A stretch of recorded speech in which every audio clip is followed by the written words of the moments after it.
Alderman from the second ward, along with Alderman Don Cummings. Note that all the aldermen are here except for Alderman Kilberg and Alderman Berghardt are not present.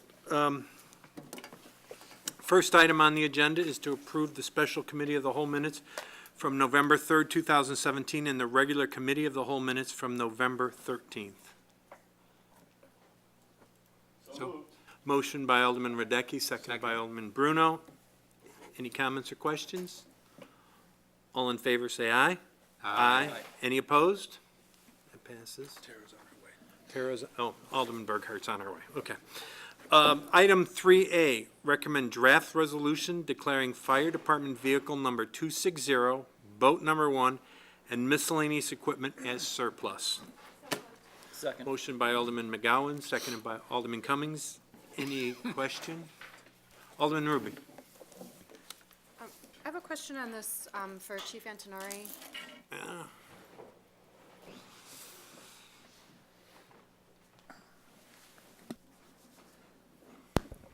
You probably know what my question is because I emailed it to you.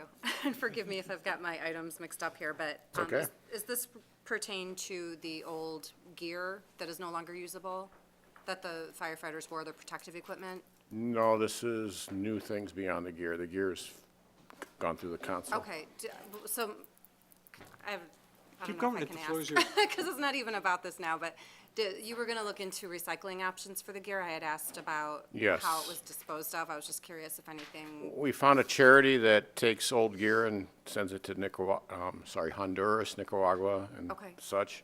So they're gonna come and pick it up.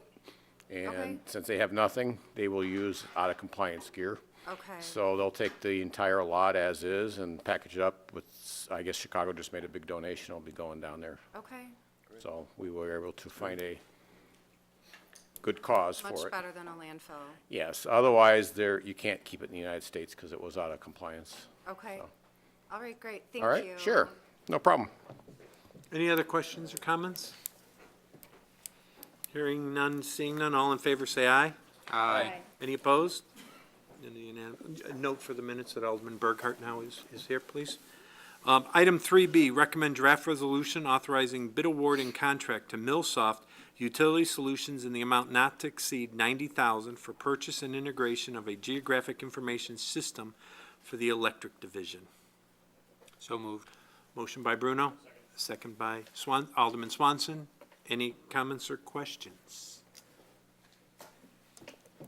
Hearing none, seeing none, all in favor, say aye. Aye. Any opposed? Passes unanimously. Item 3C, recommend draft resolution authorizing execution of an intergovernmental agreement for the Apprentice Employee Program between City of Geneva and the City of Naperville. So moved.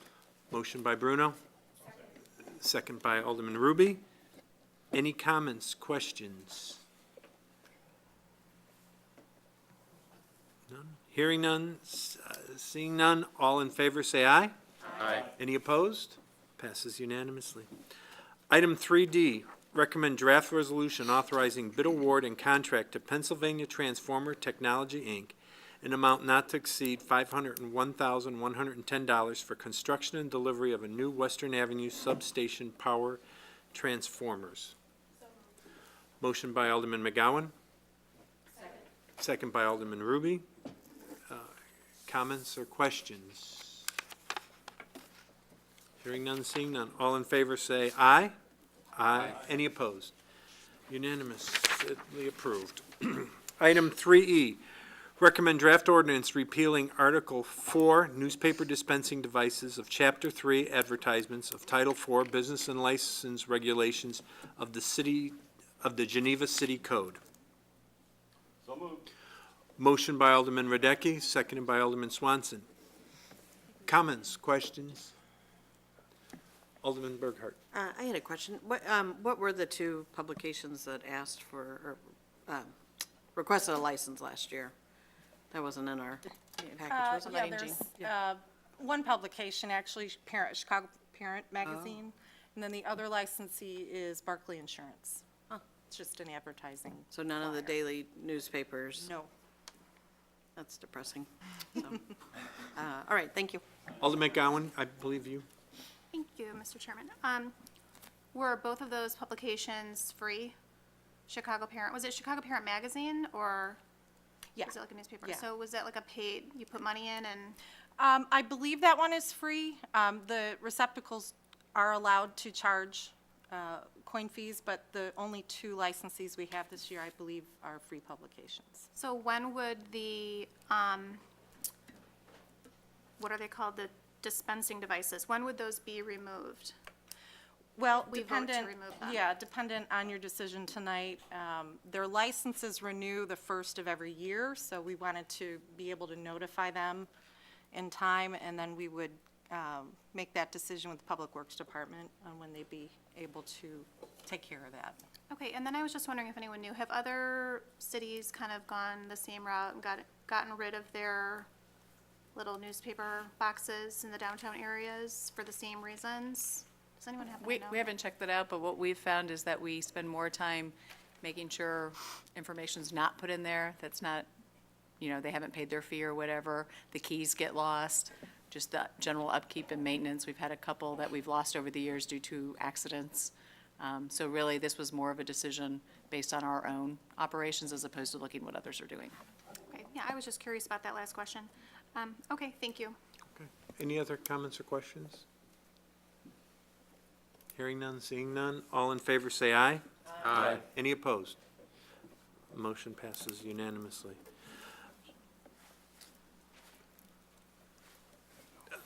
Item 3F, recommend draft resolution authorizing execution of PACE subsidiary agreement effective January 1st, 2018 through December 31st, 2018, subject to the 2018-19 budget approval. Motion by Alderman McGowan. Second by Alderman Berghardt. Any comments, questions? This is something we see every year. Go ahead, Alderman McGowan. Thanks. I'd like to make a comment. I just really like that we're continuing with this program.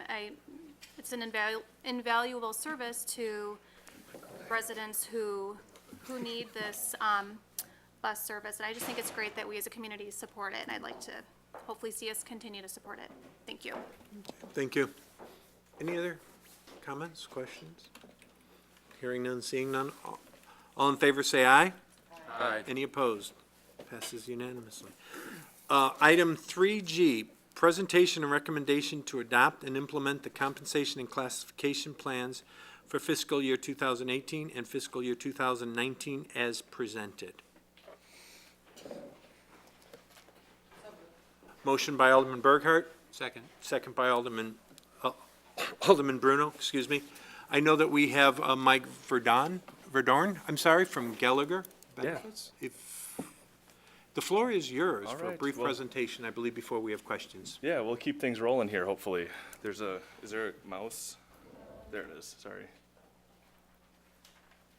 I'll just throw this thing up here really quick. Hopefully it's just a nice overview of the project we did. Thanks very much for making time for me tonight to go through this project and what are the process the process we did, the results that we saw, and the conclusions that we drew, and the recommendations that we're making from it. So, basically, these are the table of contents here really quick. Just gonna go over the study objectives, the methodology, and then what the results are and what our recommendations are really quick. So, step back to January, approved the city to go out and look for a project like this. You had a quick summary that was in there in the board packet that Lisa prepared for you. They worked in conjunction with the city of Batavia on this, did save significant dollars because they were able to take team and conduct that survey together. We got good participation. Basically, the scope of the project was to conduct a compensation study, select benchmark jobs, identify compensation data, collect that information on actual salaries as well as pay ranges of comparator organizations in the local area here. The objectives basically is to target the 50th percentile. That's the target percentile of the market that over 80% of organizations around the country target to balance their salary structure. So following best practices and compare the city's salary structure to the market and propose whatever salary structure update or updates that may need to happen from that. So we did collect public sector data via a custom survey We collected private sector data where available via published surveys that are available out there, because private sector organizations will not, based on our experience, would not participate in a survey for the municipality. These are the 12 organizations that we got data from. We did get 100% participation, which is great. It's kind of rare in our experience. Usually we're about 60 to 70%. So we got data from everybody, every organization that's in there. These are organizations that were worked at jointly between Geneva and Batavia, looking at various metrics of the cities on tax and all that type of stuff that they can explain to you a little bit more when they're looking at those. Basically what we do is we develop a survey instrument. We get contact information from who we need to send that survey to. Sometimes it's the right person, sometimes they pass it on to somebody else. We send it out to them, we follow up with them, we give them direction on how to complete the survey. We provide summaries on the benchmark jobs, so they're trying to match like jobs, not just job titles themselves. When they send the data back to us, we review that data and make sure it makes sense. So we're gonna look at that in light of just the information that they got from that single participant, and then as a whole across all the participants to make sure it makes sense as a whole. We're gonna follow up with any outliers that we see from that. So we may say, hey, this job title doesn't make sense, the salary data just seems off, your minimum is higher than your maximum, anything like that. Send a follow-up email, give a call and say, Dave, can you help us make sure we understand that? So we asked them to match jobs at least 80% of the overall responsibilities. That's the minimum threshold through World at Work, which is the compensation professional association that we work through. All the data is effective July 2017. That's when we sent the survey out, so we're asking for data at that time. We were able to get data on 29 of the 34 job titles that we sent out there. We need to follow the Sherman antitrust. We need to have at least 5 data points for each individual jobs in order to summarize it, so you're not accused of price fixing or anything like that. So we're able to get data for 29 out of the 34. So this kind of gets into that little statistical analysis. We run it back through a statistical analysis to identify outliers. If anything, there are more than 2 or 3 standard deviations off of the norm, we're gonna follow up and make sure that data point still makes sense. Because just because it's 2 standard deviations off doesn't mean that it might be an outlier, because the standard deviation might only be $50. And if it's 2 standard deviations, it's only $100 off really. So when we're comparing data as well, we look at these are the kind of the competitive attributes. Anything plus or minus 5%, we deem that as highly competitive with the labor market. Plus or minus 10% is competitive. You get above that, you have some potential misalignment or some significant misalignment. However, just because a single position might be more than 15% plus or minus the market does not mean it is misaligned. There may be other attributes to do that. There may be recruiting issues, retention issues, performance issues along with that position that may be why it's 15% off. For example, in a client recently, we had all the participants had people that were in that job for more than 12 years, and the client we were working with had somebody in that job for less than 2 years. There's gonna be a significant difference there that's just based on tenure. So we need to make sure that the number stays part of it. We have to figure out what the whole story is as well. As a whole, these are the comparisons that we saw. So we look at what you're seeing in the first table there is their salary structure minimum, midpoint, and maximum of the city of Geneva compared to the market. So at the minimum, the city of Geneva is just over 11% below the market minimum. About 10%, just about 10.5% below at the midpoint, and just under 10% below at the maximum.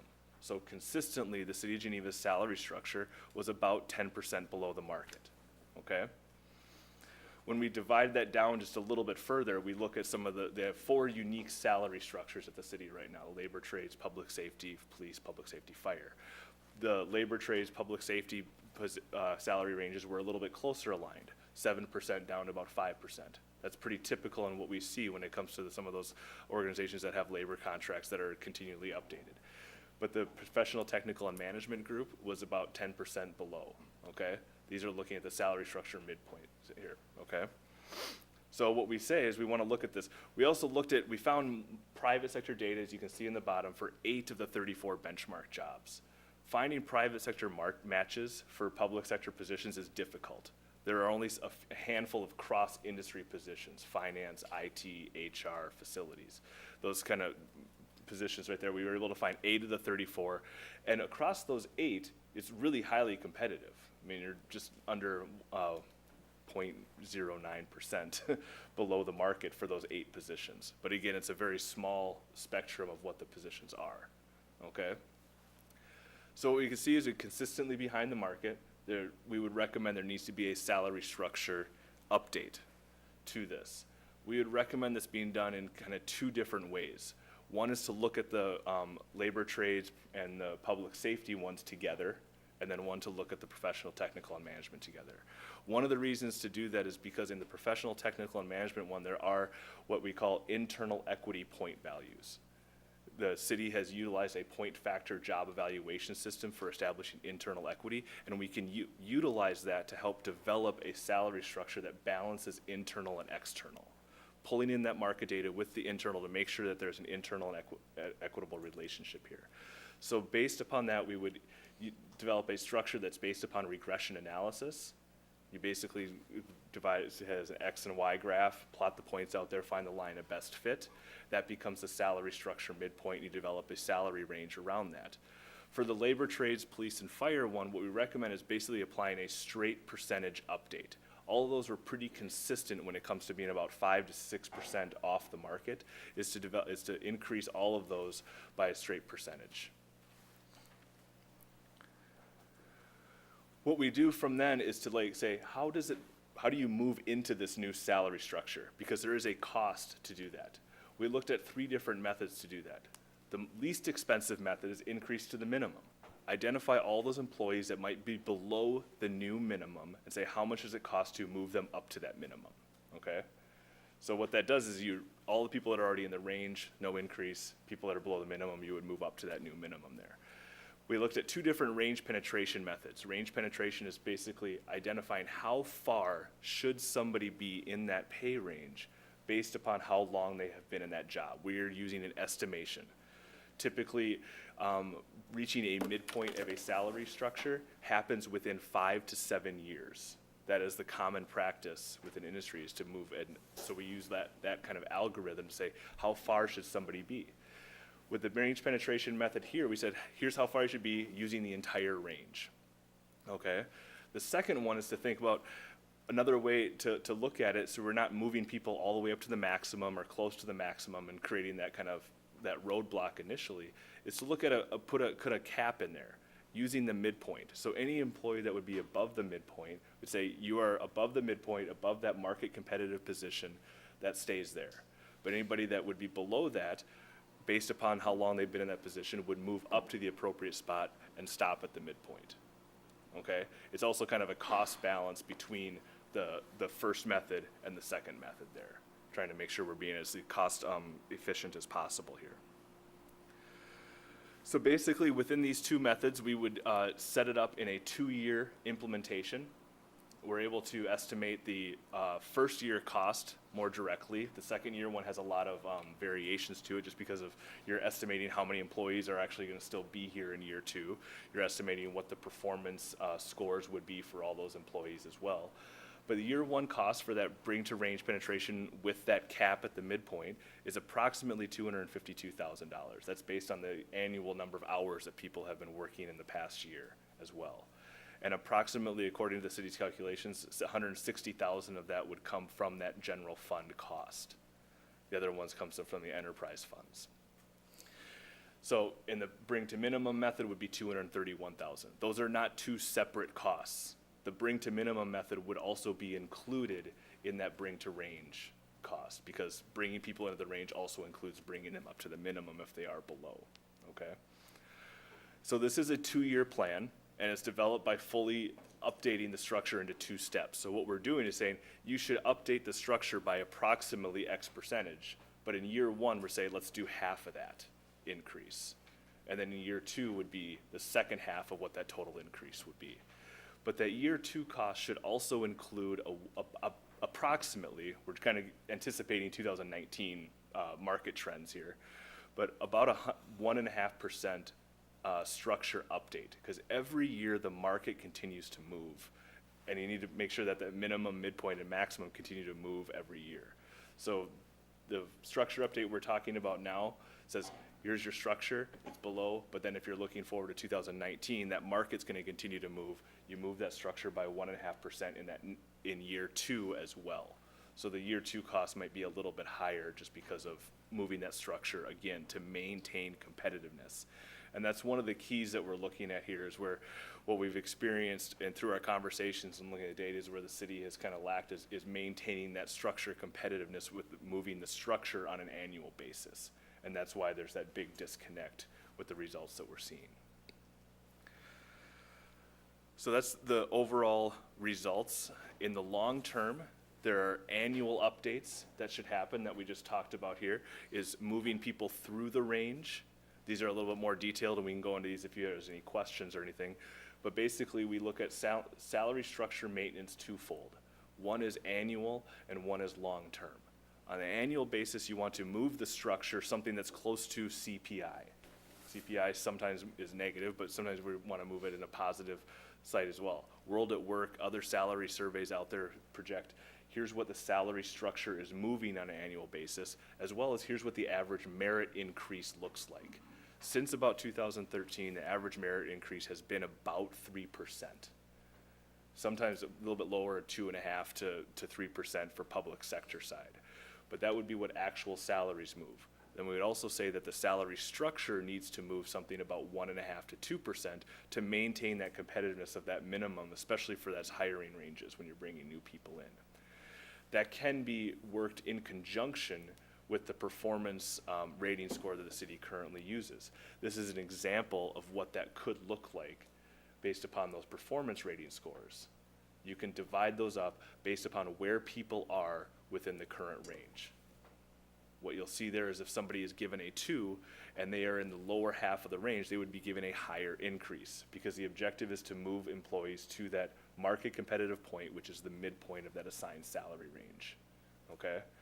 And similar, if they're given a 3, it would be a higher percentage, but this is all based upon what the bell curve and the distribution of what those ratings would be, and you want that to be effective and also to reflect what the annual budget would look like.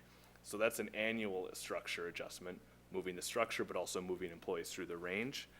The second one is long-term updates. Is a survey like this should be something that's done every 3 to 5 years. So you can continually kind of look back and just reassess where you're at to make sure that that there's not specific jobs out there that have a huge market premium that you need to identify and reflect and address differently.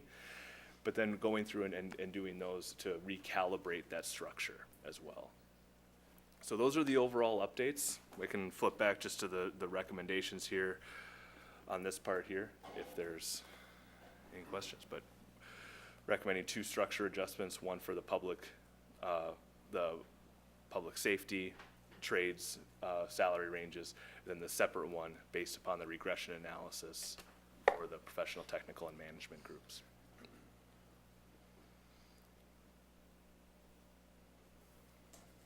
Does anyone have any questions? Alderman Malandra?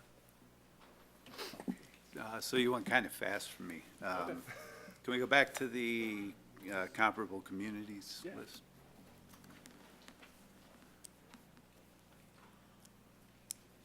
There it goes. Awesome. And can you tell me how these were? Oh, it's on here. Tulsi's done it. How do we identify these as comparable? Part of it was based upon, there was a previous attorney that had worked and identified part of these. It was worked in conjunction with the city of Batavia. There's economic assessed value. I think you had some of the actual quantitative figures. This was established prior to our piece. Yeah, with Batavia and they had, with IAF, they had an arbitration, so it was, with the fire department, they had these selected as comps.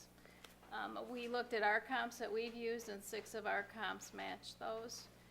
So these fit the 2 towns. That's how they were selected. And it's based on EAV, it's based on sales tax numbers, it's based on population, it's based on a myriad of factors that the labor attorney used when they were preparing for an arbitration, and so that makes it kind of more valid data. those are similar factors that we would use if we were coming in to help set up a comparable group as well. Okay, good, thanks. So moving ahead to the slide where you talk about alignment. This one? Yeah. So if we're within plus or minus 10%, we're competitive, and we are within plus or minus 10%, but you're recommending that we change even though we're competitive? Yeah. Okay. For what? Because if you don't do something now, that market is going to continue to move. Yes, there could be a smaller adjustment that could be made, but the step to be at the level of being competitive, at being highly competitive and moving up to that market, which is typically the goal of a study like this, is to get, hey, we identified how we're different we are, now let's move up and be competitive, let's be highly competitive at where the market is, knowing that in the future, we may not be able to make all the adjustments that we may need to have to maintain that, but to make that jump on the initial front, because the markets continue to move, and if you don't adjust it now, you'll continually lag behind.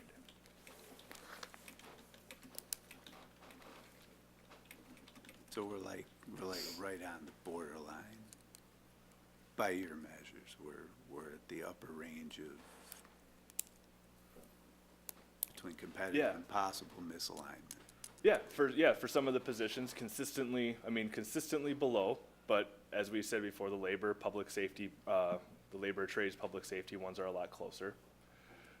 Being 10% below you could say it's considered competitive, but it's getting close, especially on that minimum level, which is the location, the salary structure that I focus at, because if your minimums are not highly competitive or where you need to be bringing people in, what happens then is you bring people in higher up in the range, which is going to create compression with your existing employees. So, which is why the importance of having the structure itself be at that market. Okay. That's all I got for now. Any other questions from Alderman Bruno? Thank you. Appreciate the synopsis. I think it was delivered a very easy to understand format. I think what leads into those comparable communities is really good information.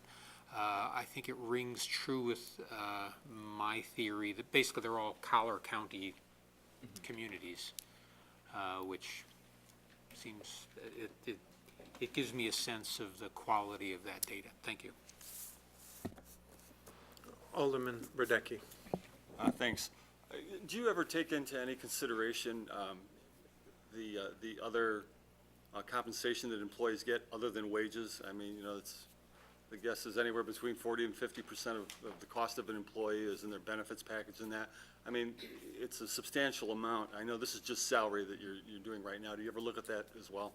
Yeah, it is. It is looked at, but it's looked at a certain point too, because one thing that's important is to make sure that you need to assess where your salary ranges sit and then where your benefits package sit, and then as an organization is step back and say, now how do we make these two work together to create our total compensation or total rewards philosophy?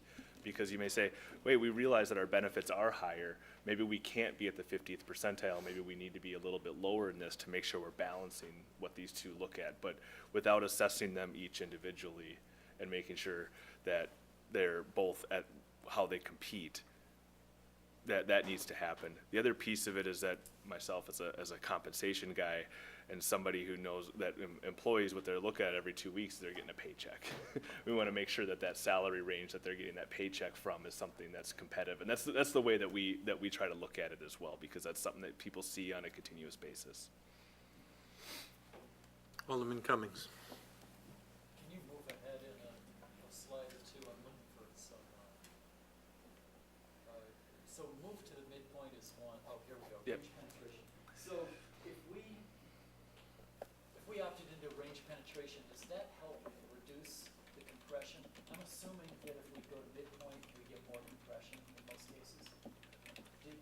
What's the Your microphone, please, sorry. It's on. Okay. It's not. Pete didn't think it was on. Okay, go ahead. Is there a way a better way to go about this, so that we don't get that compression? Yeah, I guess ideally, like if I could do this in a vacuum in a perfect world, I think the range penetration method is ideal, because if somebody has been in that job for 25 years, for example, they probably should be at the maximum. However, we also understand the realities too of financial constraints, but then also understand that moving people to the maximum is not the best long-term solution as well. Because if at the maximum, you move an employee to the maximum, it's like, well, there's nowhere else for me to go in this assigned salary range. Well, till the next job, but sometimes that next job is not there either because it's already occupied. So we look at what is a more sustainable solution, and one of those is to say, here's where we're gonna move people up to, knowing that the people that are above it are already, we can base, because the salary structure is based on a combination of the market and internal equity, that they're above that market competitive point for that position based on the internal and external, that they're higher than that already. So we're okay with that. We need to live with a little bit of moving people higher and possibly creating some compression, but it's never a perfect solution. And even if we did implement the most ideal in a vacuum method with no other constraints, it's still gonna only temporarily resolve compression. An organization is always gonna have pay compression, it just matters on how well you try to manage it. So. Okay, thank you. Anyone else? Alderman Swanson. You have next. You mentioned that we're just about equal to the private sector in most of the positions that were comparable. Did that come true? Was that also the case for our other peer cities? Just that those particular jobs? Because what I'm saying here is that we're consistently 10% below what our peer cities are paying. However, compared to the private sector, we're equal. Yeah, what I would, let me see if I can get back. So out of there's 8 positions, and there's some IT, facilities, accounting support, admin support, those types of positions that you're gonna find in every organization. If I remember correctly, I mean, there was a couple that might have been 15% below, there was one that might have been 15% above, and then a couple that were 10% below and 10% above. So as a whole, across those 8 jobs, yes, it's highly competitive, but it still fluctuates a little bit. We did not compare those private sector matches to the other cities that were out there. The concern here was comparing it to what the pay rates were at Geneva for those corresponding positions, so I can't answer that other part of it. In the aggregate, we're equal. Yes, yep. Yes, exactly. Thank you. Alderman Radecki, I think you are. Again, I don't know that you look at this, but Stephanie would probably know. Do you look at turnover rates from these other organizations to see if they're losing their people? No, not in the scope of. Not your scope? Stephanie, what's our turnover rate? It averages, 175, how many employees do we have? we have 153 full-time employees, and it averages around 5%. About 5, okay. I mean, that includes voluntary, involuntary, Right. retirements, resignations. Right, handful of people, okay. So if we're just doing the quick and dirty math, any way we look at this, if we go with your recommendation, whichever method, it's gonna be about $500,000 over 2 years, roughly. Yeah, approximately. Thank you. That's Anyone else from the dais? I'm sorry, Alderman McGowan. I'm sorry, Mr. Okay. Can you please explain compression? Yeah, so there's basically kind of 2 main pieces of compression. Let's say, for example, that I've been with the city for 2 years, you've been in the city with 10 years, and all of a sudden we're making the same amount of money. That's within position compression. The other one would be, I'm the employee, you're the supervisor, and I'm making only $1,000 less than what you're making per year because you may have just been promoted to supervisor. Is kind of between grade compression, employee and supervisor pay compression. You're using compression in the, I don't know what it means. Yeah, pay compression, it means that we are too close. The pay is Got it. compressed. Okay. So that your pay, being a supervisor, is very close to what my pay is as the employee. And that could be caused by a multitude of things. It could be the fact that I've been in this position for 25 years and you're a brand new supervisor from outside the organization. It could be that I was demoted into Right. my position, something like understand. that, but that's. Okay, thank you. I just didn't together. really know what you meant by no that. worries. Missed that in fifth grade, I guess. I have another question. So the, I guess salary increases that you are recommending, which are on the screen there, not everyone can see, but, it's around, if we go with the bring to range penetration with cap, 252 some $1,000. So that's an annual fee, right? That, and it would only go up. When, like, in a couple years, when we do this, 3 to 5 years or 5 to 7 years, when we do this study again to see how we compare, the recommendation, according to what you're telling us, is that we'd have to increase this again. So this isn't just like a one-time payment. I don't know why you're giving me the look. I just want to be clear Yeah. that this is kind of like a recommended, like yearly, like annual increase. Yes, we were So- talking about increases to base pay, and we have tried to annualize that increase here. So yes, you're Okay. you're right. It Yeah, I just increases wanted, that I know base that, I pay. just wanted to Correct. clarify, because it sounded earlier like it was just like a one-time thing, No. like a $500,000, and it's not. Okay, thank you. Any other comments or questions from the dais?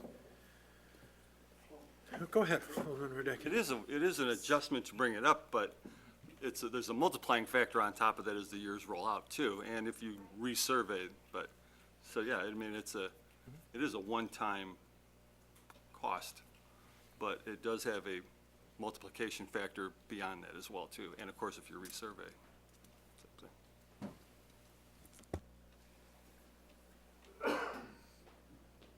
Yeah, Alderman Cummings.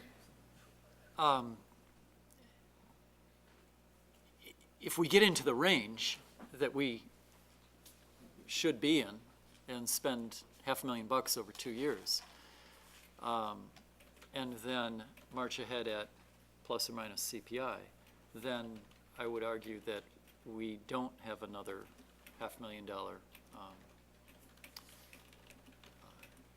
funding requirement, because at that point, unless everybody marches ahead significantly faster than we do, then we stay in the range. The problem is, if I'm understanding it right, we are out of the range enough that it becomes onerous, maybe.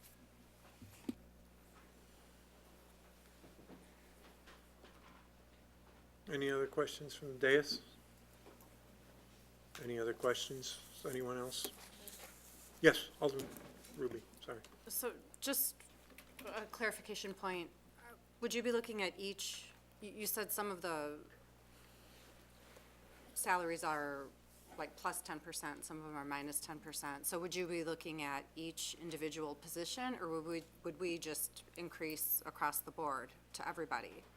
Individual positions would increase differently based upon their relationship with the salary range that they're assigned to. So for example, let's say my position is 8% below the market, but the salary range that I'm assigned to, let's say I'm at right in the middle of the bottom half, and I've been in the job for 6 years. I might move up a little bit further into it, I might get a 4% increase.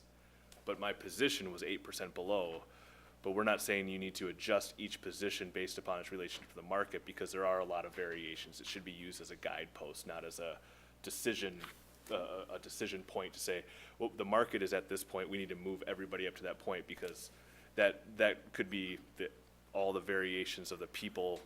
Let's say there's 10 people in each organization, the 120 other people that are in that job have a lot of other pieces to their job too. So we're trying to balance that market point with the other 28 market points that we have, as well as the internal equity, to create a salary structure that kind of balances all of that to account for a lot of those potential variations and make it a more normalized representation of what the market is in a way, so.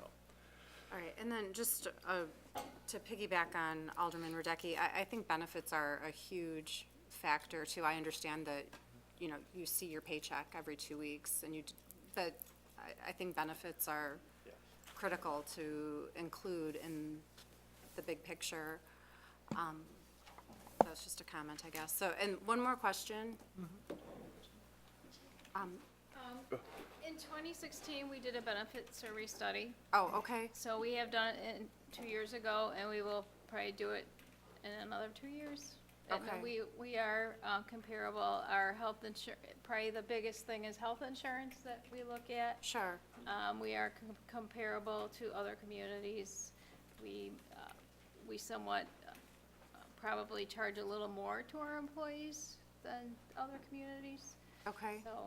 So we definitely are not behind on that. Do we look at the whole picture at once, though, at any point? Do we look at all the benefits and the pay as a whole to evaluate where we are? Well, a lot of times benefits can take up about 25% of your salary. So if you're making 50,000, you can add on another 25% of your, for benefits.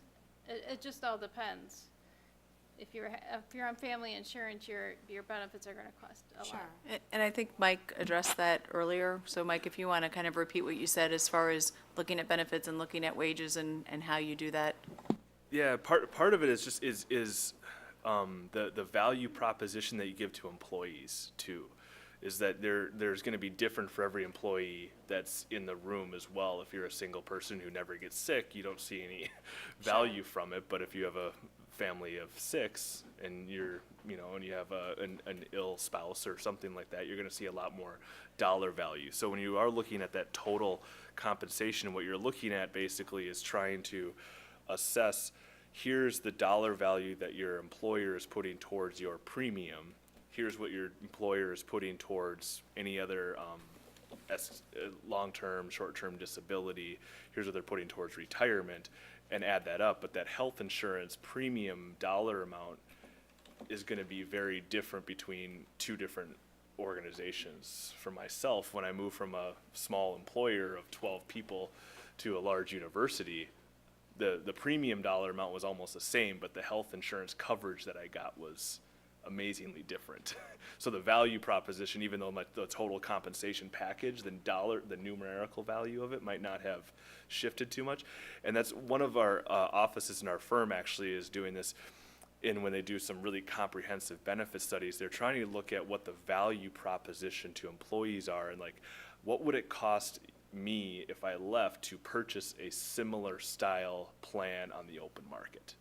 In order to do that, you have to collect numerous plan informations, about 4 or 5 different kind of plans that each organization is going to look at, and you want to look at like 30 or more organizations to calculate that.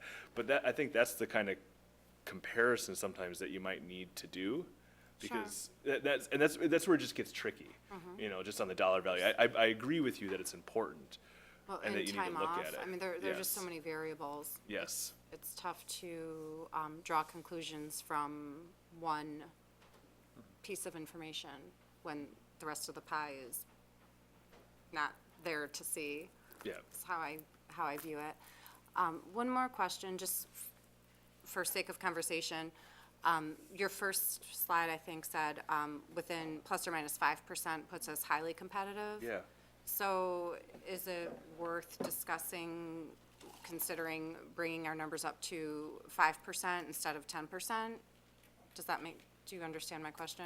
I don't know if I worded that correctly. Yeah, I mean, it's worth an option of an organization. However, I mean, our recommendation would be, say, if you're gonna move towards a goal and the dollars are there, is because otherwise you're perpetually going to be lower. For example, we had a K-12 client in South Carolina that decided to move their structure, and I think it was about 8% or something like that, what it was gonna be.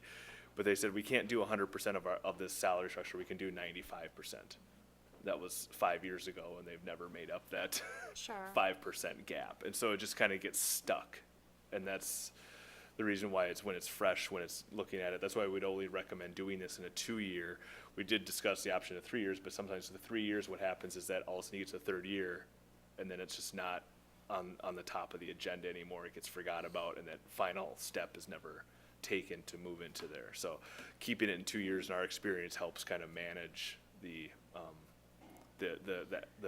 taking it to fruition in a way. And if I just may add, we've kind of had a policy, as the city council has, that we kind of look at staying around the 50th percentile. So we're not the highest paid, we're not the lowest paid, whereas other communities maybe set theirs at 75%. Somebody may have read that in the paper recently, that there are other neighboring communities but we kind of feel like the 50th percentile makes us not the training ground for everybody, but at the same time, we're not the highest paid. So we're still attracting the right types of candidates that we're looking to see, and retaining the right candidates. Thank you. Alderman Radecki. Yeah, I guess, let's see if I can phrase this properly. What about pay for performance? I mean, one of the ways to move up within your range quickly is if you should be rewarding your higher performers, and they would move up quickly in the range. They would get bigger percentages, especially a newer employee could move up quicker and be paid perhaps a fair wage to somebody that's been around for a while and perhaps is not as performing as well. I guess my question is, how do we rank employees? Do they actually get a numerical rank for their performance? And what is it, like 1, 2, 3, 5? Yeah, so if you want to show the one slide. So we have a 1, 2, 3 ranking. Performance appraisals are based on the job description. So when you look at our job descriptions, they have the actual functions and the percentage of time. So we take that actual function, the percentage of time. They're rated a 1, 2, or 3 for needs improvement, meets expectations, or exceed expectations for each of those categories on their job description. And then maybe if there were goals set through the budget that they have to achieve, those are added into that. And then they're given a numerical score. So in order to exceed expectations, you have to have a score of at least a 2.51 on those rankings. So it's a set standard evaluation based on the job description and the job that they're doing. What's our distribution then for performance? Do you have it off the top of your head? Or maybe HR, like what percentage of employees are meets, what are needs improvement, what's I can tell you that not everybody exceeds, but I don't know what the distribution is. So, and again, those distributions mostly apply to the unrepresented employees. Sure. So represented employees still have an evaluation done, but theirs isn't tied to their compensation. It's tied to things like promotion, assignments, and those kinds of things, unless in the fire department, if you're early on in your career, it's based on your evaluation score. Later, it's not so much. And so it's varying, but for unrepresented employees, it's the 1, 2, 3 scoring based on your job description. Do you know how Do many- evaluations annually, and we do an interim evaluation mid-year. So we just finished mid-year evaluations, which are not a scored tool. They're just a tool to say, hey, here's a check mark, here's where you're at. If you want to do well on your annual, these are the things you should improve upon.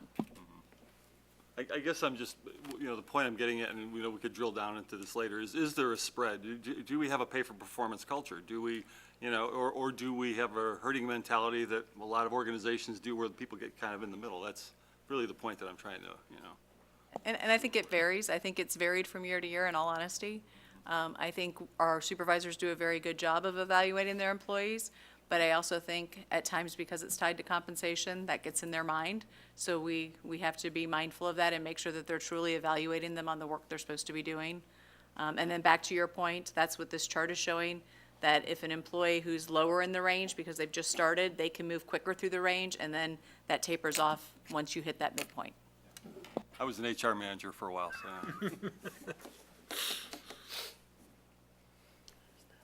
Alderman Maladra, you had your hand up. Okay. Yeah, I just had a question. So when we're talking about, is it something we could consider to maybe make some headway into covering this gap instead of going after the whole thing in a two-year process? You said, you would cover the gap quickly because you'll never catch up, but you also said if we have the means to do that. So question for you, the 2018 portion of this, that budget is done and baked. Do we have room for this? So we would have to use reserves. Right now, looking at an estimate of 160,000 out of because I'm looking at the general fund specifically, because that's typically where most concern is. It would put our reserve balance, assuming all revenues come in as projected, assuming we spend every dollar that we've projected to spend, that would leave us with a fund balance of 24.2%. If we dipped in to fund this, that would still leave that much. Our target, as you all know, is 25%. So again, there's a few assumptions in there, but that's, based on those assumptions, that's where we would be. I didn't look at the other funds. The other funds are they're less dollar amounts, they're a little more healthy, they're not supported by the taxes, so enterprise funds are, your electric, your water, our fee service, so. Okay, thanks. Alderman Burkhart? This is a question for Stephanie. I mean, according to this survey, we're, off the market range. Historically, do you know, I mean, do we have a point where we think, oh, that's where that happened, 2009, when we froze salaries? Or for those of us who weren't here then, can you explain Sure. what might have led to this? Just a brief history. The last time we did a compensation study was back in 2005. At that time, it took 2 years to implement, so I think we finally had implemented it maybe at the end of fiscal year 7. It was it's what I call BS, it was before Stephanie, so I'm a little fuzzy on the dates. You'll recall the economy kind of took a dive for our 09-10 fiscal year, so that was the year that we froze management wages. Everybody else was limited to a 2% merit-only increase. And since that time, we've kind of piecemealed the comp system. So prior to that time, the study that was done and the recommendation was made is that you would have, similar I think to what Mike's recommending, is you would have a market adjustment every year, and then you would have a merit component every year. What started happening in 09, 10, 11, 12, and beyond is we put those together. We said, okay, what is the market rate right now? So if the market rate was 2%, then we said you're eligible for a merit increase only based on the market. So you would have to exceed expectations to get that market rate of 2%. So again, that's where our ranges stopped kind of moving. We did a few adjustments here and there. We would call around and try to keep up. But as far as, I would say that's when it all happened. And I think Mike was mentioning earlier today, you've noticed other communities, kind of when the economy started to rebound, they got right back into the game. And we've been very conservative and kind of continued to lag. Alderman McGowan? Thank you. So what are the next steps? We've heard your presentation, and for the council, what is the next step for this? So what we're looking for, one is to adopt the classification and compensation plan, which is the document that was in the packet. There's 2 years here, so you see where the ranges are for fiscal year 18, which is the current year, and then you would see what the ranges would be for fiscal year 19, which is next year that we're getting ready to start budgeting for. And then we would like council to decide which implementation method they would approve for the first year. We still believe it's a 2-year process, but we would bring year 2 numbers back as part of the budget, but year 1 numbers, we would like to know what structure that is that you're looking at, and that's what we would implement. Okay, so when would we be taking a vote on this? When would this be? decided If upon? you are ready to do that, ideally, that would be next Monday. You would make a recommendation tonight for next Monday's city council meeting. Okay, thank you. Any other questions from the? Can you go back one slide? I guess I do have a question, a couple more then, I'm sorry. So you say it's at 5%, you compare it, so you're highly competitive if you're plus or minus 5%. You're competitive if we're plus or minus, and I think Alderman Maladra asked this. So we're close to the competitive range, but just below it, but you're saying go up the full 10% to get a, we're in there, so I'm not sure what you're trying to tell us here. If you could clarify that for me. The clarification, I guess, is if we're saying that the structure itself is about 10% lower, then I would recommend that you move up there and and move up to that highly competitive ratio, identify what that percentage is that you are lower. And we're not saying you're adjusting your structure by a straight 10% here either. It fluctuates kind of throughout the ranges. Some of the ranges went up by, I think, are like 2% or something like that, but other ranges went up higher than that because of the way that they're distributed, and that's kind of some of the patchwork stuff that Stephanie was talking about as well, that some ranges had been adjusted and other ones hadn't, so we're trying to recalibrate that full structure. So we're saying that the current structure is 10% below. We're saying that now let's take the market data that we have And if you can just kind of picture with me in 8th grade algebra, XY, an XY graph. Basically on the Y graph, you have dollar values. On the X-axis, you have the internal equity point values. You know, city administrator job is gonna have X number of points, and my job would have a lot less points, okay? So you place those dollar values on that, and you say, now let's find this line of best fit. You find the trend line that fits in the middle of that line. That line, you say, now we're gonna develop a range around that. So we're not saying that every single position is gonna move up to be highly competitive with the market. In some cases, because you are balancing internal and external, you may still be below the market for some positions. But you may be slightly below. You may have a better picture than you did before. You may be higher than the market for some positions because you're balancing internal and external. So we're not saying you need to fix the whole thing. If you went back and you adjusted all these salaries and went back, the number still might be 2% below or 2% above based upon all the adjustments that you would make. It's not just a clean number, but we're saying take that data that is a better picture of what the market looks like and create a new salary structure off of it, I guess. So I would say you should jump in. Year one, you're doing half of that jump, basically. If the structure is going up 10%, you're kind of going that 5% jump. And then the next year, you would be going 2. So in essence, you're deciding to dip the toe in year one. But the 500,000 was 100%, correct, to bring us That's up? an estimated, because it would basically try to kind of double that in year 2. So we're talking $1 million over 2 years then, correct, or not? No. That's not what I read, No. I heard, but that's what I was misunderstanding you. So the 500,000, right there, we would put that in for year one, that roughly speaking, 500,000. That No, brings us. 250. 252. Yes. Okay, so you're not adding those two. No, those are not, no. Okay. Basically, That's why. the lowest cost would be that, the highest cost would be that, because you're Okay, moving some but people we've been up. tossing around Yes. that 500,000. That's why I was a little confused. So you're saying it's 252,669 to bring us up in the mid-range, Mm-hmm. and you didn't go through employee by employee. That's just we went through employee by employee?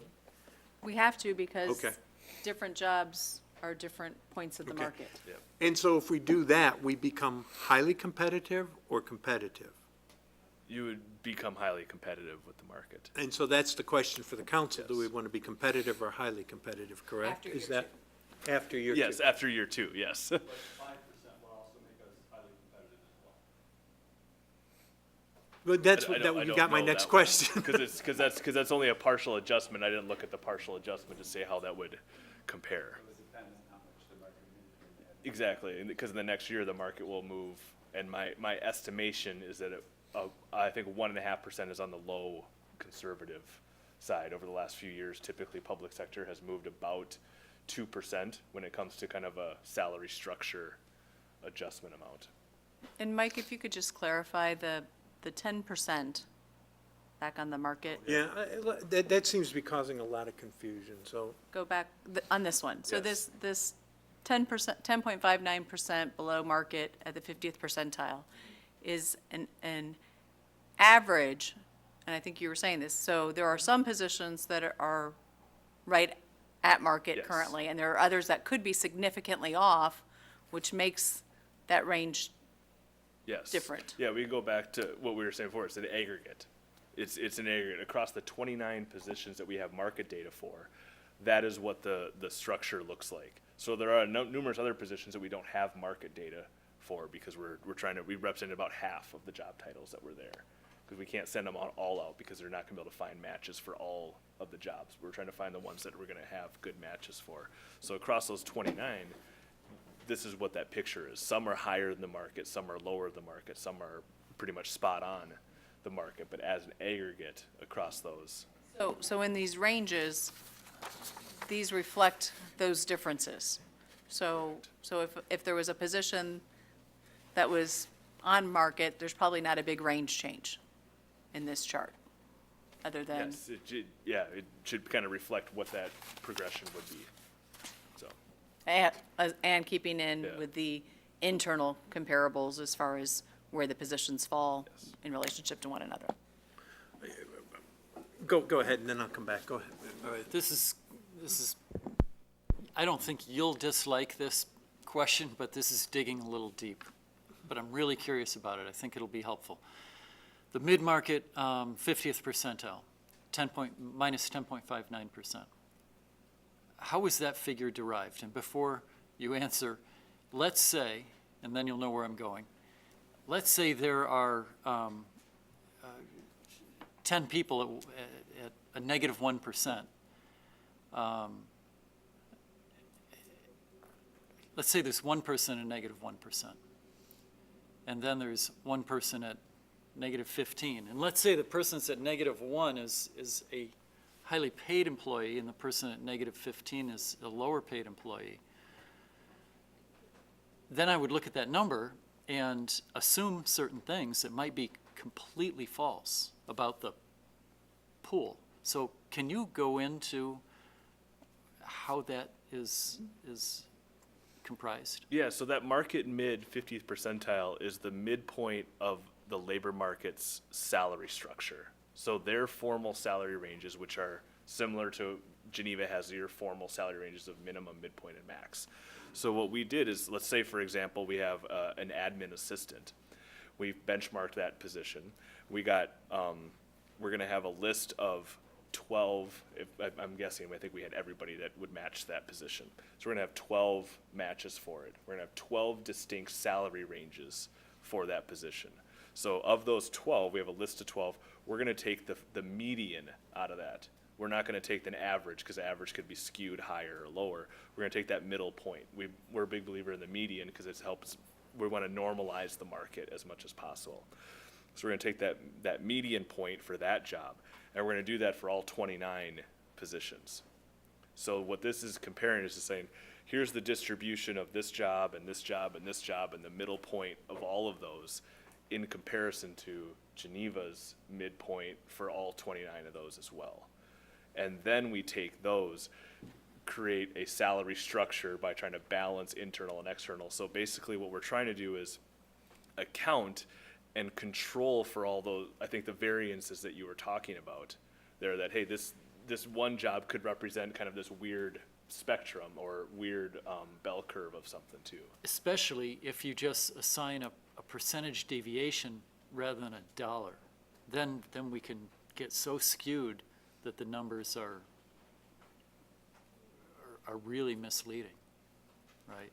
So I just want to make sure that when I look at that, I'm understanding exactly what you mean, that I'm not inferring something completely wrong. I don't think you're inferring something that's wrong, because I understand what you're saying too, is the dollar value is gonna have an impact, because if it's a $3 difference, if you're $3 off the market for an admin assistant, it's gonna be very different than being $3 off the market for police chief, because the dollar values of those salaries are very different. But what we're saying then is if there are $2 values there, we're still gonna do the aggregate, the aggregate difference. So we're not taking the average of the averages, we're taking the average of the market, average of Geneva, and the sum, I'm saying sum of the market, sum of Geneva, and then take the percentage difference between those two, which is a more controlled figure than trying to do the average of the percents as well. Yeah. So that, I think, no, what we're saying here is basically the salary structure as a whole, by stepping back and looking across the half of the job titles at the City of Geneva, is approximately 10% below the market at all 3 points. Thank you for your But below the patience. market No for worries. highly competitive, correct? Below the market for highly competitive? I guess that's where I'm No, getting but confused.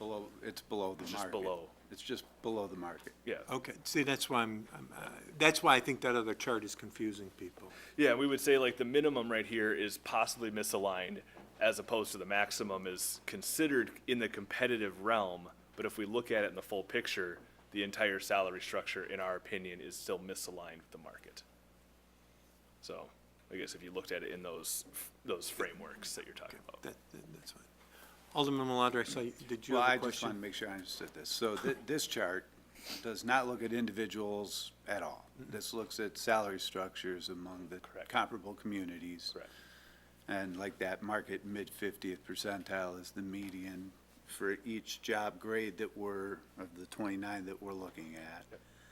and we peg Geneva's difference against the median value among the 12 communities for that. Where the individual job factor comes in is when we flip to the dollar amount page.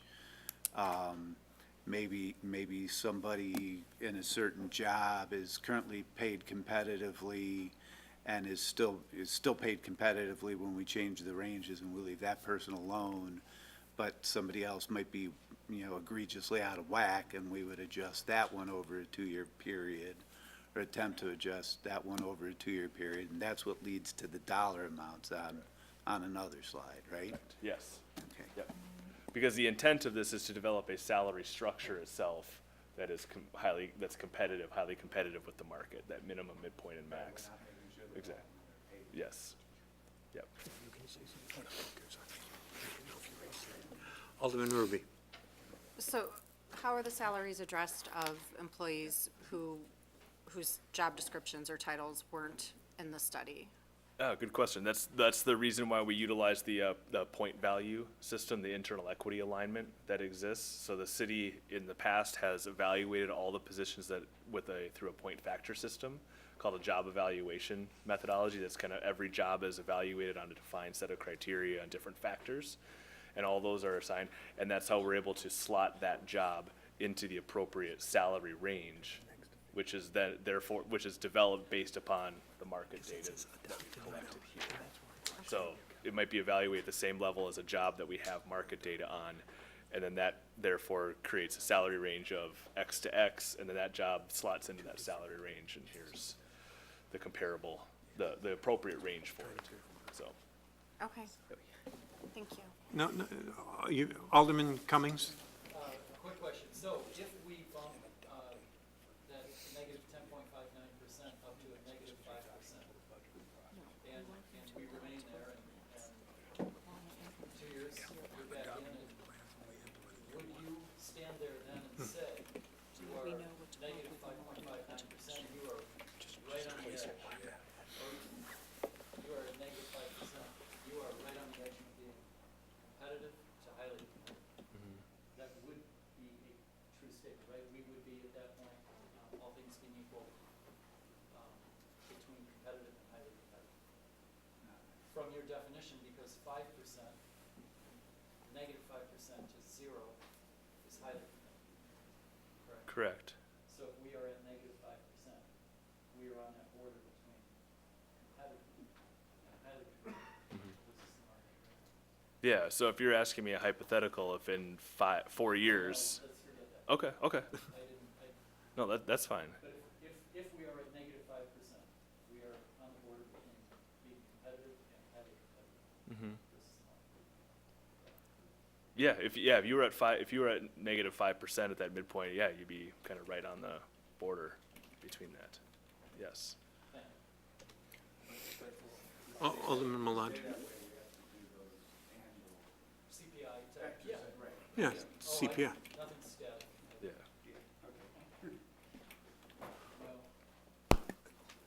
Any other questions? Alderman Swanson?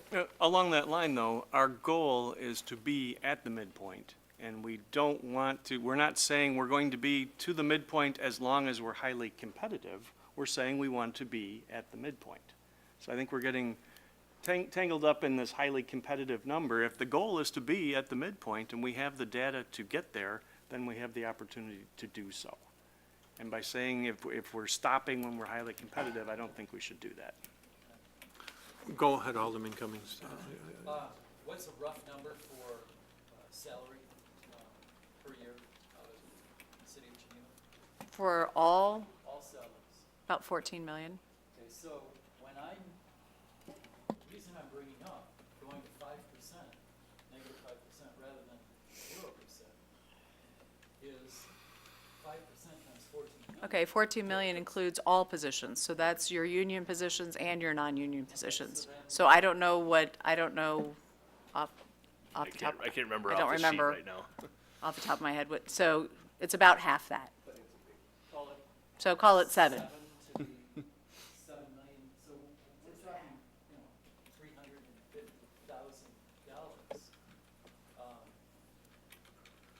350 grand.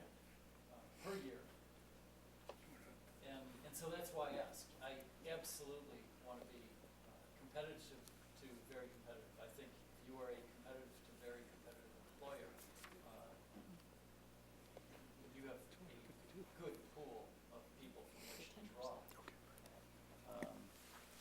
Do we get nth more utility by spending another 350 grand? Do we get more qualified people coming in? I don't know. I mean, I'm just. 7 people leave us, and half were retirements, so. Again, that was off the top of my head. I looked it up. We average between Microphone, 8 please. and 10% of turnover over the last 3 years. Yeah. I looked it up after I spoke, but I knew it was under 10%, all forms. Again, I like the idea of being competitive to very competitive. I think it draws more people in, and 350 grand a year is real money. So it's just two different things to be thinking about. Thank you. Alderman Bruno, you had your hand. Thank you, Mr. Chair.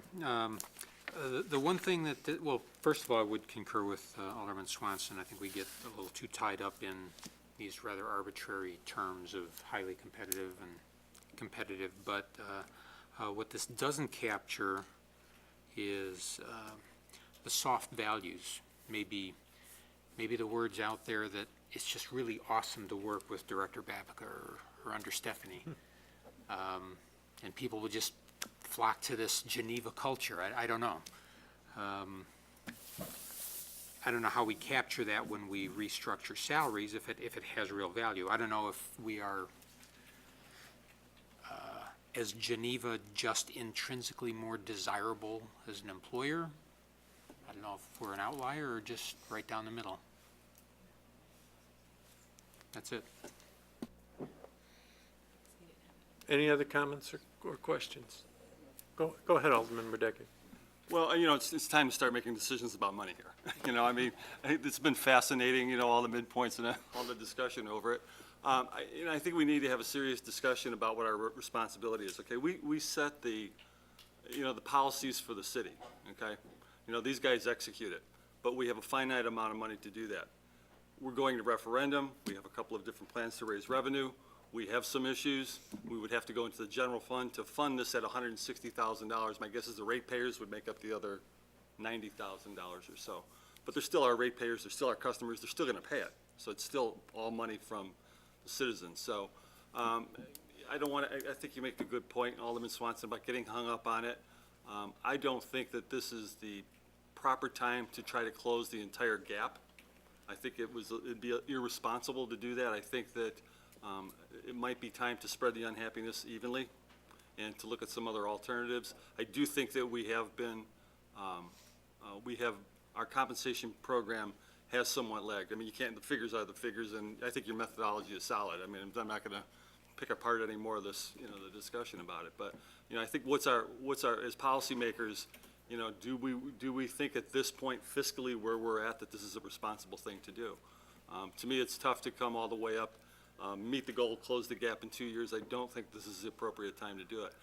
I also think, we really do, for whatever the value is, we do not have a huge turnover problem. And you still want to do right by your employees. I get that. But, sometimes we have solutions searching for problems, I think, So I think rather than attempt to close the gap entirely, I would be interested in something, perhaps, again, spreading it a little bit evenly, perhaps, half of it, rather than the full 10% to bring it to mid-range. So that's my thought. I think that's the discussion. I'd like to hear some other viewpoints on that.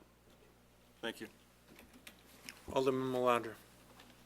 I have the same feeling. The only thing I would add is I can see the challenge with that. I think back in 2005 when we did this the last time, we chose not to close the gap all at once, and as you see, we're sitting here today still facing a gap because 2 years into it, we basically had to abandon our policy and deal with, the shit that life throws at you. So, the stuff that life throws at you. So I'm still, I need to hear a lot more input because I'm torn. On the one hand, I understand what you say. If you take small bites at it, you're just never going to get there.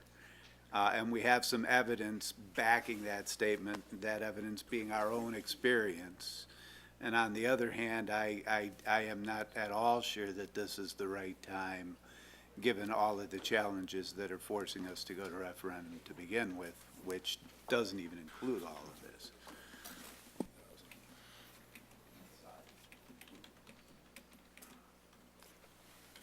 Alderman Ruby. Just throwing this out there, if we're, I don't know where I stand on things, but if we're not going to go with the recommendation of the study, what's the point in having the study? Like, I wasn't on the council when it was proposed, when it was put together, so I'm just curious for a little background and, you know, if we weren't prepared in getting the study to follow up with the recommendations, why did we ask for it, is my question. And again, I just want information on that. I guess from my standpoint, I think we knew it, we had a feeling at the time that were probably at the lower ranges at the time. We wanted to verify that because it had been so long since we had done a study. We knew that we had kind of stopped with the previous study because of the economy turning. I mean, I think what Alderman Radecki is saying is he's not saying the study's bad. He just doesn't want to bite it off in one fell swoop. And I think if you're going to do that, and now I guess I'm giving my thoughts, we have to set it in a policy of how we're going to do this then, and not, you know, shoot from the hip constantly. I mean, you know, I think the staff is going to need some direction that if we say, hey, we can't swallow this all in 1 year, then let's give them the map that we're going to live by going forward, I think is a better way. We tried to do that last time, and then we got a little, Kevin and Mayor, correct me if I'm wrong, but I think we saw the Economic Times and we changed the path and we got ourselves into what we're at now. And it goes back to Alderman Cummings. Do we want to be highly competitive? And I guess that's where the push and the pull is coming from. But at the time when we looked for the study, we had a feeling that we were probably at a little bit lower, at the lower end of the range, and we didn't know how far off we were. Alderman Bruno? Thank you. Well, for myself, I think we're far enough out of alignment. I'm perfectly fine that I think we can commit to biting off half of it. I think maybe over a fifth Monday, we start taking for that second step a year out, that start looking at softer issues and other factors that might have us adjust those numbers either to zero, a little above. Maybe Director Babbitt is really terrible to work for, or we have to pay people more. I'm going to call you out of line for that. Thank you. Alderman Swanson. I just want to remind everyone that there's a soft number that is involved here as well as the dollars that we would pay, and that would be the impact on morale and turnover and training and productivity that we can't put our finger on. I think I heard someone say, well, we haven't had that problem, but that's not a good answer. And I think we're trying to avoid that. And those are soft numbers that we don't want to start addressing. So we're talking about $230,000 or $160,000 from the general fund. If we take a half, that's $80,000. We could lose that easily in productivity or morale or other soft numbers that you can't quantify. So I think everyone should be aware that that's out there.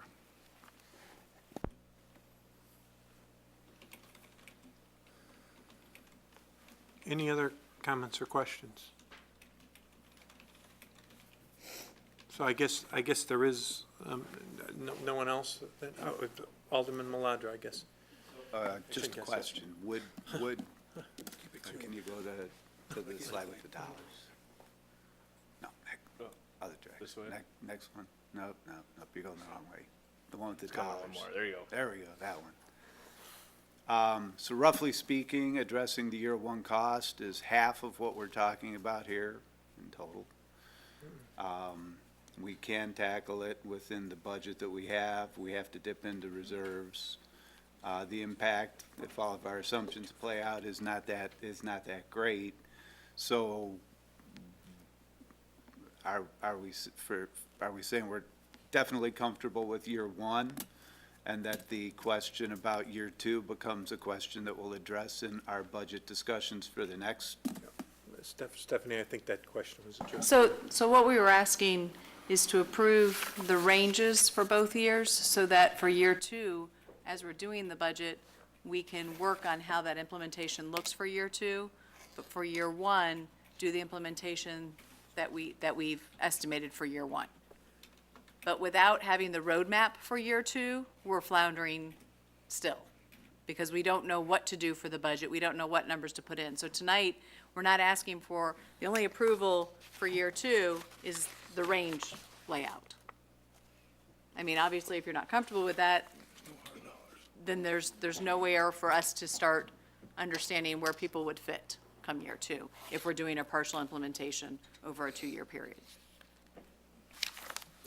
So just out of curiosity, approving that range, excuse me, for year two commits us to nothing.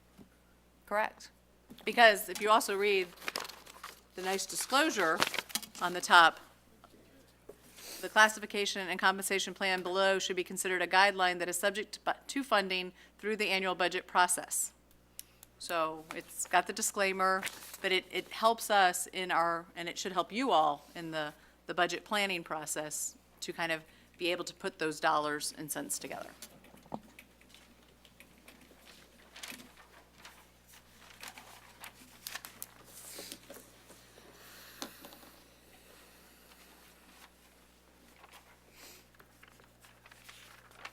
Any other comments, questions?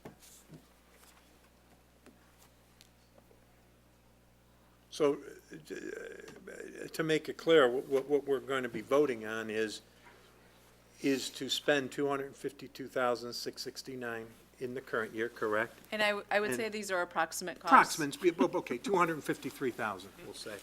And then and then year two, we would be talking about a 1.5% structure update, correct? That's what we're looking at right now. We're not looking at 253 year one and 253 year two. We're looking at 253 roughly to bring us up in line now. That's the motion that's on the floor, just so everybody's And aware. just to clarify, it doesn't bring us in line. It still would be a 2-year implementation, but over the budget process, we can look closer into those numbers and make sure that we're making the best decision, the best recommendation based on the organization. So this gets those positions that are drastically out of market closer.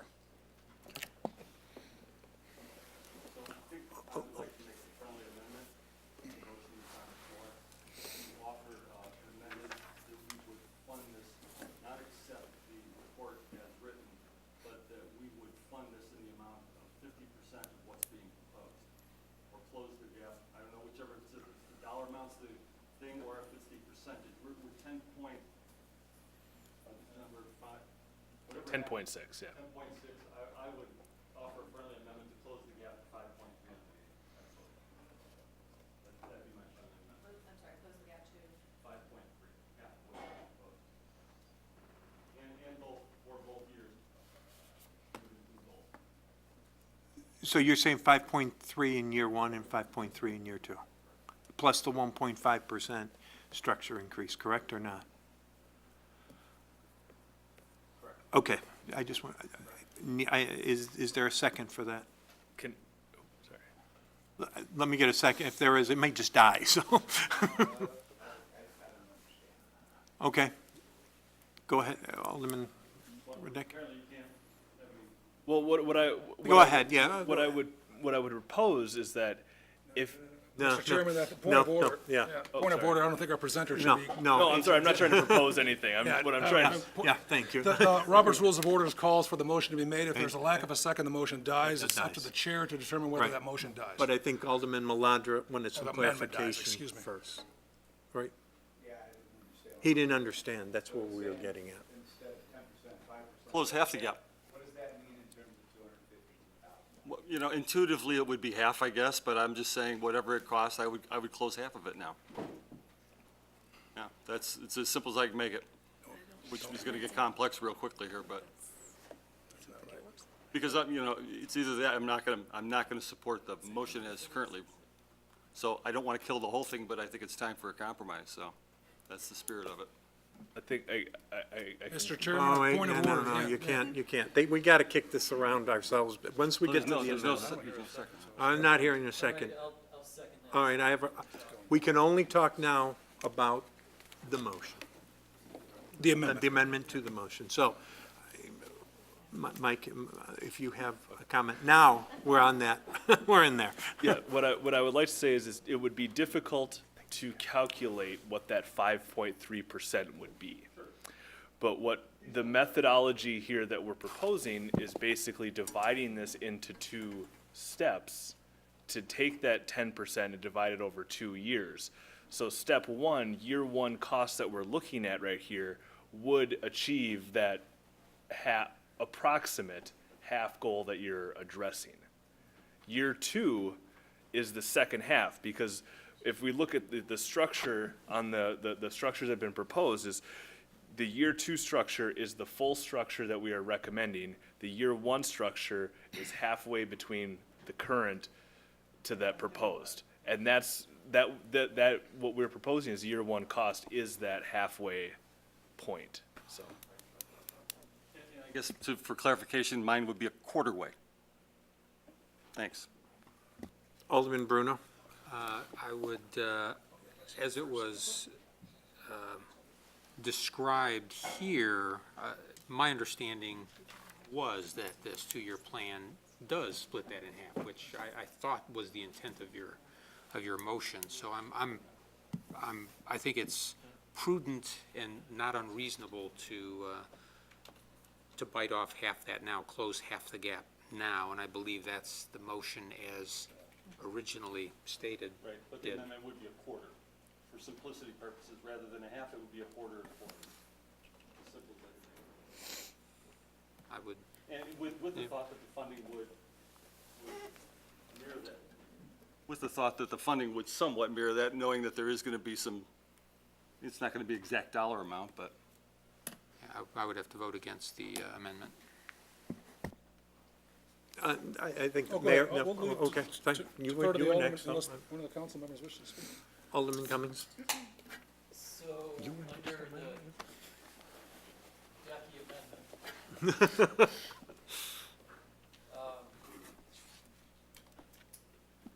we would end up,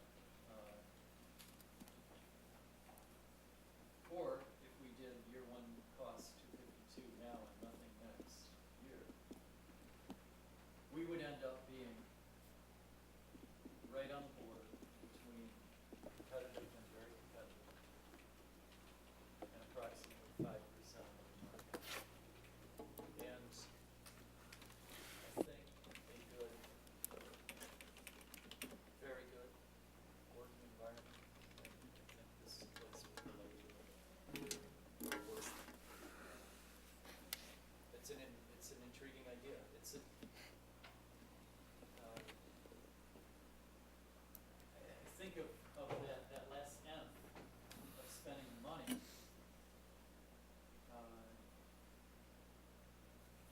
When we position ourselves, if we spend 250 now and 0 next year, we spend 1.25 now and 1.25 next year. We end up being between competitive and very competitive.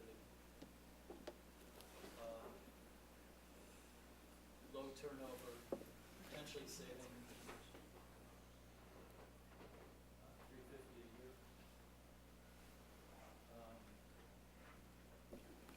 And if we spend the extra, do we bring more talent in? Or the people that are waiting for that last M, that last 350 M, we spend before they decide to apply.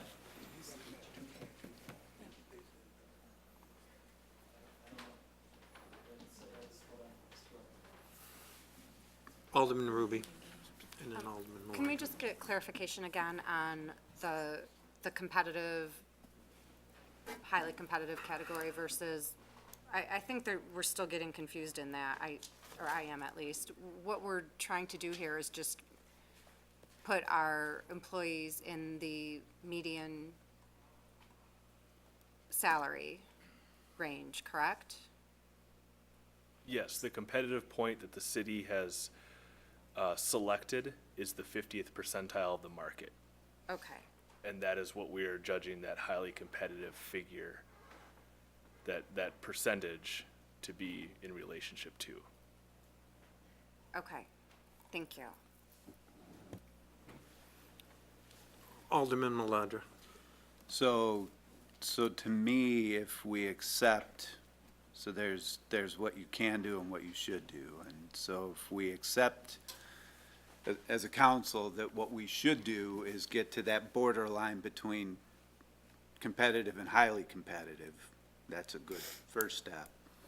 And then the question becomes, can we do that and by when? And so, to me, what I was trying to get at earlier was that we can do that. We can do that with the year one that we see up there. And so we have decided, or apparently some of us have decided, that we should do that. And then my thing would be, if I can do that in year one, why would I not do what I should and just be done with it? Then the whole question after that becomes a discussion in the context of what we can afford to do when we discuss the budget for year two.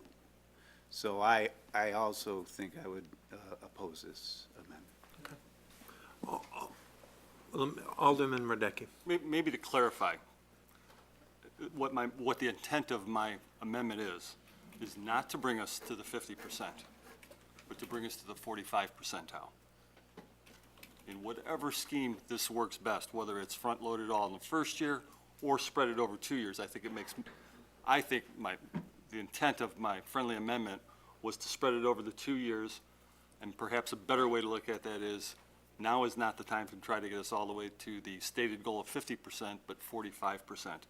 The number will be what it is when we achieve that, and you can give us your best estimate by revising your plan that way. I think that's the prudent thought behind the amendment. Thank you. Alderman Cummings. I think it's interesting. I tend usually to agree with Alderman Radecki. I disagree in this case. I agree with the end game, the goal line. As Alderman Maladra said, we can afford it. It is prudent becomes relative, but I think I happen to believe it's a prudent thing to do, the right thing to do. We can afford it, and it puts us in a competitive, very competitive position versus the universe. So, I like this proposed, however, next year, I think that's my goal line. This gets us to my goal line. The same goal line that Alderman Radecki has, but it gets us there immediately rather than spreading it out over 2 years. Anyone else? Mayor, did you? I withdraw my request to Okay. speak. Thank you, Thank Mr. Chairman. We're going to take a roll call vote on the amendment, if you could, please.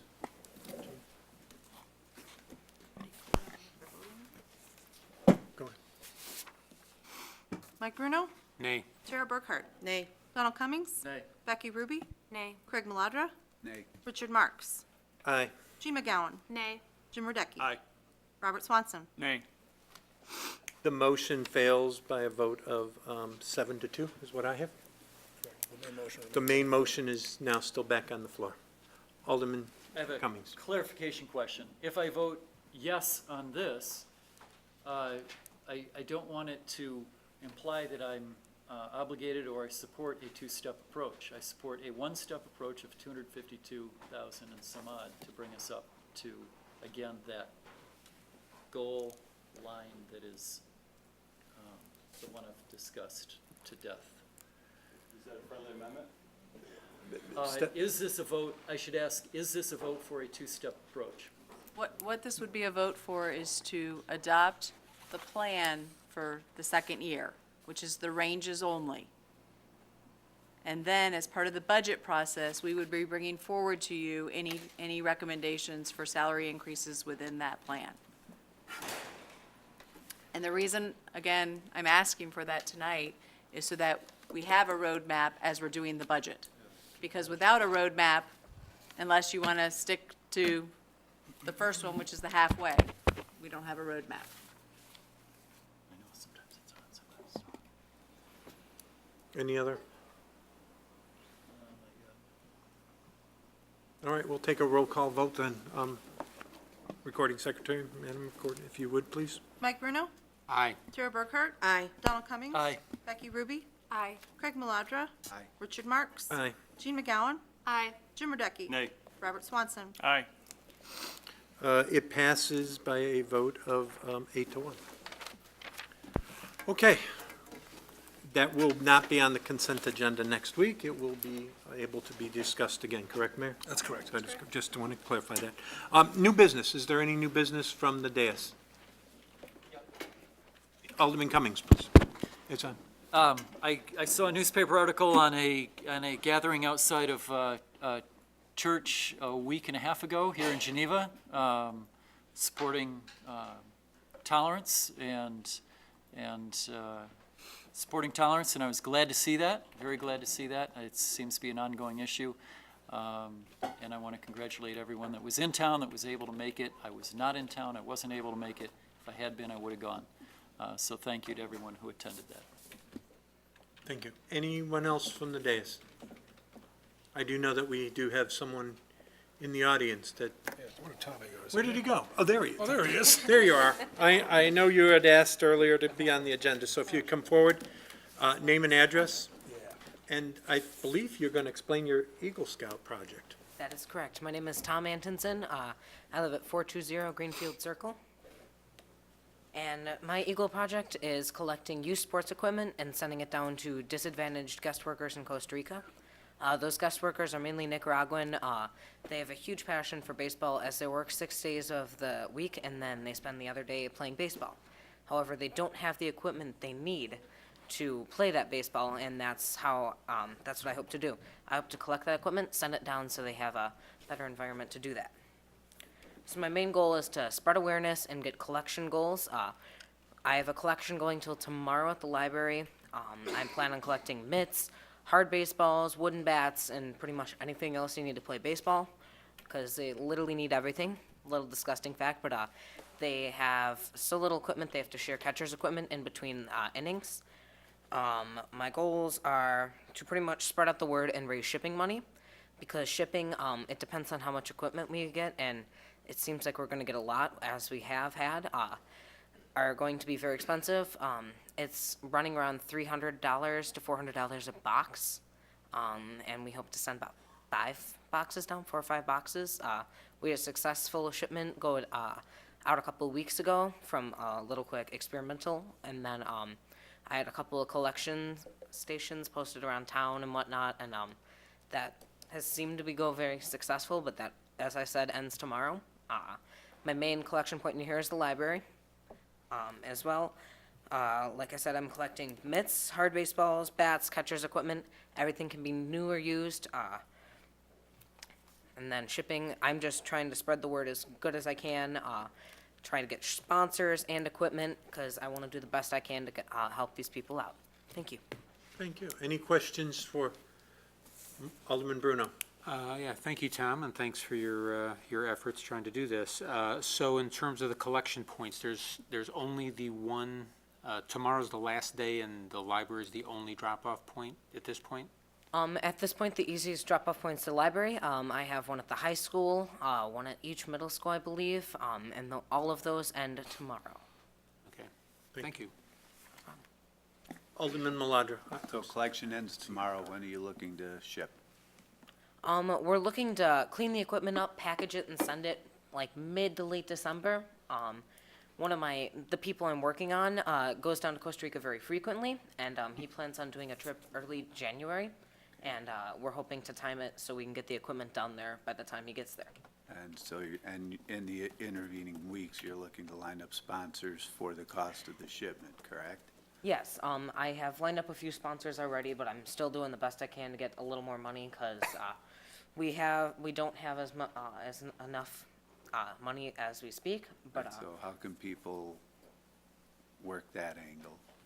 Well, I have this little sponsorship program built out where you sponsor at a certain level, and I'm putting together a thank you newsletter that'll be sent out, because I've had emails sent out to Geneva, Batavia, and St. Charles Baseball Associations, and that newsletter will feature your name and whatnot under the sponsorship in the thank you newsletter. So the thank you newsletter should include information that everything made it safely, thank you, and then special thanks to businesses / people who help sponsor this project.